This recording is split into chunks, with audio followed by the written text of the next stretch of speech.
Irene Brock was born in Idaho in 1927. She was the second of 3 daughters of Ursus and Helen. Edith devoted herself to music from childhood.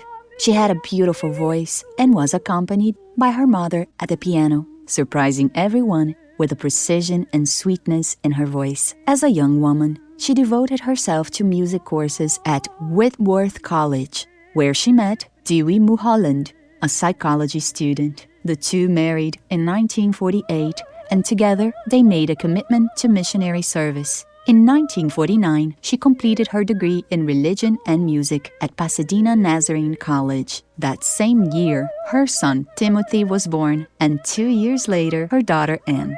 In 1952, the Mulholland family arrived in northeastern Brazil to serve as missionaries, settling in Teresina, Piauí. And that's where her third son Mark was born. In 1954, they moved to Floriano to serve in the school that would become the Baptist Theological Seminary of the Northeast. In Floriano, Edith and Dewey, along with other missionaries, began the mission of teaching students from the 2 states of Piauí and Maranhão.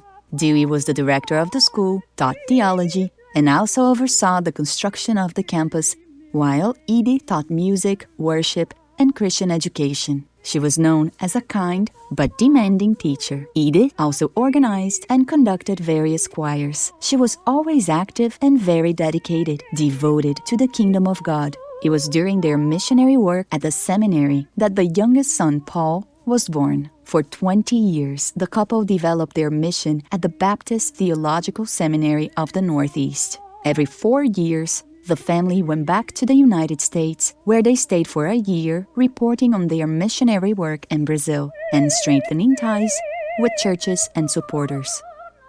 In the United States, Edith took the opportunity to improve herself by attending a graduate program in music at the San Jose State University in California. One of her most memorable moments there was her participation in a great choir in the presentation of Handel's oratorio, Messiah, in San Jose. In 1974, the couple moved to Brasília to found and manage the Baptist Theological Faculty of Brasília. Edith continued her work in the teaching of music and worship, in addition to participating in the administration of the Sacred Music Department of the faculty. Edith had a deep interest in hymnology, and to her delight, she was invited to collaborate with the creation of the new Baptist hymnal called Hymnal for Christian Worship, published in 1991. She prepared an extensive file on hymns, their authors, and composers. Her meticulous research resulted in the encyclopedia work, Historical Notes for the Hymnal for Christian Worship, published by the Board of Religious Education and Publications. In 1993, her life and work were recognized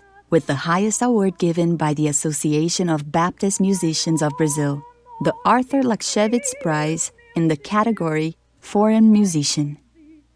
In 1994, the Mulhollands retired from their missionary service and settled again in Pasadena, California. The couple always came back to Brazil to visit the places and people who were part of their lives, as well as their son Timothy, who remained in the country. Even though they were absent, the couple always had an interest in all those whom they left in Brazil, making a point of showing their love and care for those loved ones.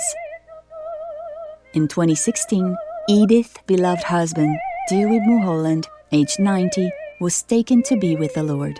A year later, on March 11, 2017, at the age of 89, Edith went to meet the God she served and loved until the last day of her life.